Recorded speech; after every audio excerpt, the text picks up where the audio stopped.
अखलाकियात भी होती है, कोई एथिक्स भी होती है, कोई हया भी होती है।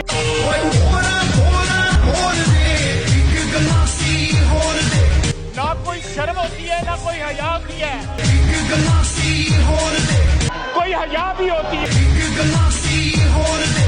ना कोई शर्म होती है, ना कोई हया होती है। पिछले 8-10 महीने की कहानी है।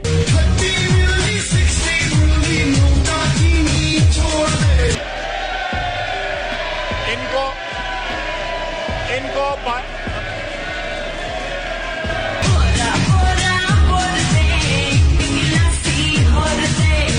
मैं उसको बताता हूँ उसकी औकात क्या है।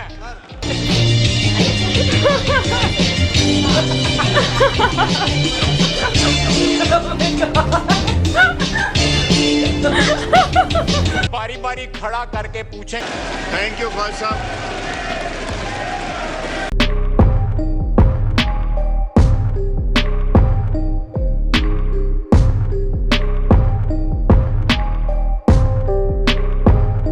बिस्मिल्लाहिर्रहमानिर्रहीम। नाजरीन, मैं हूं आपका मेज़बान और प्रोग्राम का नाम पोस्टमार्टम किया करता हूं। गंदी गलीज बगैरत लाशों का पोस्टमार्टम, तिया पांचा, चीर फाड़। आज मेरे पास एक बड़ी ही गंदी तरीन लाश है, लेकिन बदबू बहुत आ रही थी। मैंने नाक पर रुमाल रखा, लेकिन जब आप इस लाश का पोस्टमार्टम सुनेंगे, देखेंगे, तो आपको मेरे तजर्बे और मेरी पोस्टमार्टम करने की जो सलाहियत है उस पर पूरा इत्मीनान हो जाएगा। इससे पहले कि मैं इस गंदी लाश का पोस्टमार्टम करूं जिसका ताल्लुक सियालकोट से है, इसके बारे में मैं एक शेर पढ़ना चाहूंगा। मारूफ इनकलाबी शायर हबीब जालब का शेर है। हुक्मरान हो गए कमीने लोग, खाक में मिल गए नगीने लोग। हुक्मरान हो गए कमीने लोग, खाक में मिल गए नगीने लोग। हर मुहिब्बे वतन जलील हुआ, रात का फासला तवील हुआ। नाज़रीन, ये हबीब जालब का अंदाज तो नहीं था, लेकिन कोशिश की कि उन्हीं के अंदाज में शेर पढ़ा जाए।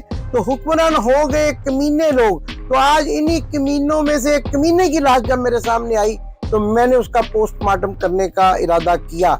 नाज़रीन, ये कमीना आज पाकिस्तान की कौमी असेंबली के फ्लोर पर खड़ा होकर ओवरसीज पाकिस्तानियों को गालियां निकालता रहा, दशनाम तराजी करता रहा। लेकिन ये इसकी पुरानी आदत है। जो लोग कमीने होते हैं, चूड़े होते हैं, बगैरत होते हैं और शर्म नाम की उनके अंदर कोई चीज नहीं होती, वो इसी तरह मौका मिलने पर अपनी बवासीर वाली जुबान बाहर निकालकर, और उस पे जिस तरह से आप कभी किसी हल्काए कुत्ते को देखते हैं उस तरह की जुबान को बाहर निकालकर वो आवाम पर भौंकना शुरू हो जाते हैं। ये वही गंदी लाश की जुबान है कि जिसने कहा था कि पाकिस्तान की अफवाज 65 में भी हारी और 71 में भी हारी, और दशनाम तराजी की थी पाकिस्तान की अजीम फौज पर। लेकिन हैरत की बात है कि पाकिस्तान के निज़ाम के कुर्बान जाऊं कि आज यही गंदी लाश जो है पाकिस्तान की वजीर दिफा की कुर्सी पर विराजमान है। और आज यानी जो बुध का दिन था, कल यानी बुध के दिन कौमी असेंबली के फ्लोर पर जो कहा, आइए पहले सुने, फिर मैं इस लाश का पोस्टमार्टम करूंगा। और वो जो बाहर लोग बैठे हुए हैं अंग्रेजी बोलने वाले, वो कहते हैं हम रेमिटेंस बंद कर दें, और रेमिटेंस तो ये भेजते हैं ये हमारे भाई जो बैठे हुए हैं जीसीसी कंट्रीज में। सऊदी अरब में 28 लाख पाकिस्तानी रहता है, यूएई में 18 लाख पाकिस्तानी रहता है, और बोलता कौन है? अमेरिका से को बोलता है, को कनाडा से बोलता है। जो यहां पे लाशें दफन करने आते हैं, अपने बड़ों की जायदादें बेच के वापस चले जाते हैं। यहां तो किसी को पासपोर्ट नहीं मिलता, वहां पे पासपोर्ट मिले हुए हैं उनको। And they have the guts, और दे हैव द, कितने शेमलेस लोग हैं कि उन मुल्कों में बैठ के पाकिस्तान के खिलाफ साजिशें करते हैं, पाकिस्तान को गाली देते हैं। जिस मट्टी ने उनको जन्म दिया और जिस मट्टी को वो अबैंडन करके कोई वैंकूवर में बैठा है, कोई टोरंटो में बैठा है, वो कोई न्यूयॉर्क में, कोई कहां पे बैठा हुआ है। कम से कम इज्जत करो अपने मुल्क की, जिसने तुम्हें जन्म दिया, जिसने तुम्हें बुनियादी शनाख्त दी।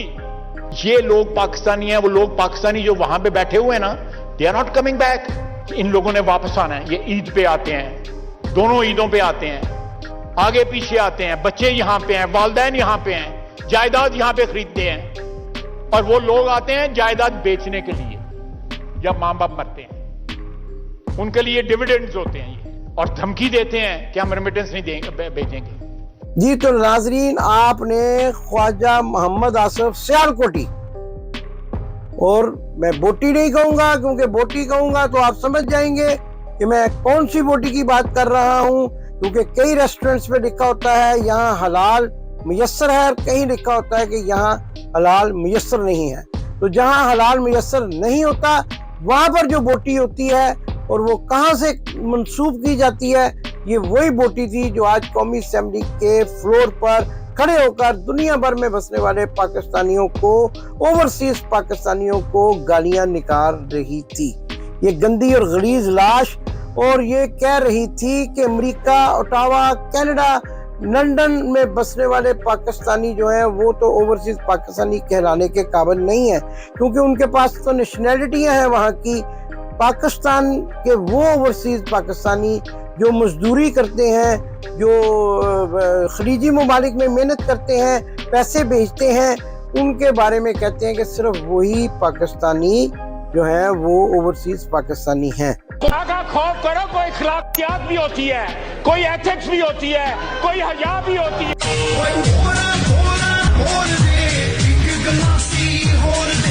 ना कोई शर्म होती है, ना कोई हया होती है,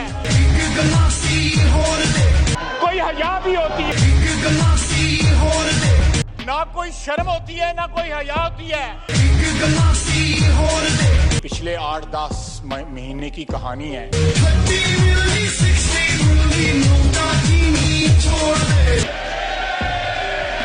इनको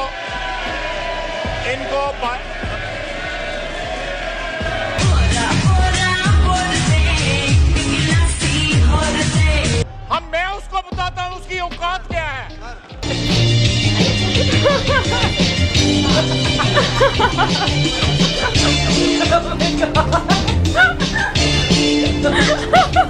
बारी बारी खड़ा करके पूछें। Thank you Khwaja Sahab. इनसे मेरे कई सवालात हैं नाजरीन। एक तो मैं ये इनसे पूछना चाहता हूँ कि आपकी गुड्डो जो रानी है, आपकी जो बेटी है, वो कौन से स्टिपी जो है क्लब में अमेरिका में और न्यूयॉर्क में कारकर्दगी का मुजाहरा करती है, क्या वो भी पाकिस्तानी ओवरसीज नहीं है? और अगर ओवरसीज पाकिस्तानी नहीं है तो वहां जाकर बाप के रोब पर नंगे नाच क्यों करती है? क्योंकि इसलिए कि आप एक बेगैरत इंसान हैं, एक बेशर्म इंसान हैं। और कहने वाले कहते हैं कि उस्मान डार को गिरफ्तार करने के लिए जब पुलिस भेजी, बगैरती का इस कदर मुजाहरा किया कि कहा कि अगर वो ना मिले तो उसकी माँ को उठा के ले आओ, और उस माँ को कहा कि अगर तुमने बेटा पेश ना किया तो हम तुम्हारे साथ जिनसी ज्यादती करेंगे और तुम किसी को इस उम्र में मुंह दिखाने के काबिल। उम्र से मुझे याद आया कि आपने भी तो अपनी इस उम्र में बूढ़ी गोड़ी लाल लगाम, आपने कुशमाला तारक से शादी की और उसको करोड़ों रुपए के तहाइफ दिए और उसके साथ रंग रलियां मनाते हुए। अभी कभी आपने चिट्टे वाल देख बाबा, तो उसके बाद देख कुशमाला तारक, तो उसके बाद जो है तुझे शर्म आएगी कि बेटी तेरी अमेरिका के क्लबों में डांस करती है और तू जो है एक और बूढ़ी को लेके साथ उनको उसकी बेटी की माँ का दर्जा देके अय्याशियां करता है। वजीर दिफा बनने से पहले औकात तुझे बताऊं क्या थी तेरी? तुमने रात को हारते हुए जब देखा अपने आप को इलेक्शन में, तो तुम्हारी नींदें उड़ गई, बौखला गए और फौरी तौर पर एक आमर को फोन किया और तुम आमरों को गालियां निकालते हो। फौज को कहते हो 65 में हार गई, 71 में हार गई। खुद कहते हो मैंने जनरल बाजवा को फोन किया तो उन्होंने मुझे इलेक्शन जितवाया। औकात क्या है? इलाके का काउंसलर बन के दिखाओ, किसी मोहल्ले का चेयरमैन बन के दिखाओ, जब तक ख्वाजा आसफ जो है वो जनरल बाजवा को मिन्नत नहीं करेगा और कुछ मालशान नहीं भिजवाएगा और कुछ तितलियां शितलियां नहीं भिजवाएगा, उस वक्त तक ख्वाजा आसफ इलेक्शन नहीं जीत सकता। मैं ये चैलेंज करता हूँ कि तुमने ओवरसीज पाकिस्तानियों को बदतमीज और बड़े ही दशनाम अंदाज तराजी की है, आके देख ले। ओवरसीज में, कनाडा में, अमेरिका में, टोवा में, असल में टोवा की तो सारी तकलीफ है क्योंकि बहुत बड़ा एक इज्तिमा हो रहा है वहां पर पीटीआई का, इसलिए उन लोगों को तो ओवरसीज समझा ही नहीं जाता। और दूसरा, सहाफियों को भी सहाफी नहीं समझते, उन्हीं को समझते हैं जो इनके तलवे चाटते हैं। आप तो ओवरसीज पाकिस्तानियों को खुद कुछ समझते नहीं, लेकिन उस शख्स के आकर यहाँ पांव चाटते हैं जो पूरे का पूरा जो है कैबिनेट लेकर यहाँ इजलास करता है। अगर आप ओवरसीज पाकिस्तानियों को कुछ नहीं समझते, हसन और हुसैन के जो कि ब्रिटिश हैं, उनके बाप के यहाँ पर तलवे चाटने के लिए क्यों आ जाते हैं? क्यों आते हैं यहाँ याशियां करने के लिए? क्यों आते हैं यहाँ पर लोगों से वोट मांगने के लिए? क्यों आते हैं लोगों को कहने के लिए कि आप हमारे हल्के के लोग हैं? तुम्हारे हल्के का कोई बंदा नहीं है, तुम बगैरत हल्के के बंदे हो और जिसको बाज़ारे हुस्न कहा जाता है। और मियां महमूद अहमद जो खुद भी ख्वाजा ही था, वो लगता है आपका रिश्तेदार है।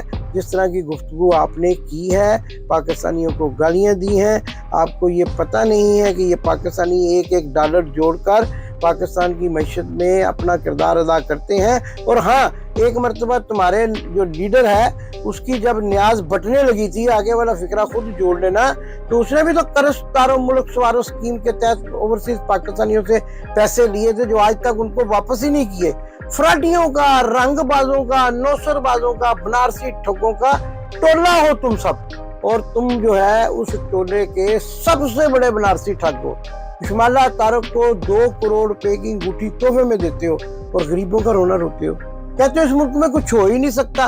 नाज़रीन, ये क्लिप भी जरा सुने, इस पे भी जरा बात करूंगा तो प्रोग्राम खत्म करूंगा। जो हमारे सालों की, दहाइयों की इकोनॉमिक जो है माशी अबतरी का जो सिलसिला है, वो वहां तक पहुंच चुका है कि आम आदमी जो है इस मुल्क के अंदर उसका सांस लेना भी दुश्वार है। वेयरएज एक ऐसा तबका क्रिएट हमने कर लिया है जिसके पास तमाम तर प्रिविलेजेस हैं, तमाम तर जो है उस मराहत हैं, जिसको उर्फ़े आम में आजकल एलीट कैप्चर कहते हैं। आपने सुना किस कदर ड्रामेबाजी के साथ, किस कदर बनावटी चेहरे के साथ कह रहा है कि मुल्क में गुर्बत बहुत बढ़ गई है, निज़ाम बड़ा खराब हो गया है। भाई हो कौन? उसी पार्टी के वज़ीर दिफा जिस पार्टी की मीटिंग के लिए तुम्हें लंदन तलब किया जाता है, ठुड्डे खाते हो, जाड़े खाते हो, और फिर कहा जाता है चलो खाजे बाहर चलो, तो अच्छा जी करके बाहर आए। तुम वज़ीर दिफा हो, तुम्हारे होते मीशत खराब है। वो जो वज़ीर खजाना खुसूसी त्यारे में मियां नवाज शरीफ ने अपने भाई के साथ सौगात भेजी थी, उसके होते मीशत खराब है। अब असल में तुम्हारा लोगों का अंजाम करीब है और तुम लोगों में जाने से डर रहे हो, इसलिए लोगों को बुरा भला करना शुरू हो गए हो। लेकिन याद रखो, मैं जैसे पहले अपनी गुफ्तगू के आगाज में कह चुका हूँ कि हुक्मरान हो गए कमीने लोग, कमीने लोगों का अंजाम छतरोल हुआ करती है। और वो जो काकी वहाँ डांस कर रही है, जरा उसके कान में पूछना कि कपड़े तो तू पाए नहीं हुए, लेकिन कम से कम मैं दस दे तू ओवरसीज पाकिस्तानी ते नहीं हैगी, तो जरा पूछ लेना। मेरा ख्याल है यही कहेगी, अब्बा जी मैं ओवरसीज पाकिस्तानी हूँ और तुम भी बगैरत हो, मैं भी बगैरत हूँ, क्योंकि मैं तुम्हारी बेटी हूँ और हम बगैरतों का खानदान हैं। नाजरीन, आज इस गंदी, गलीज, बदबूदार और पाकिस्तान की दुश्मन लाश का मैंने पोस्टमार्टम किया। यकीनन आपको पसंद आया होगा। पसंद आए तो शेयर कीजिए, कमेंट्स कीजिए, चैनल को सब्सक्राइब कीजिए। अल्लाह हाफिज।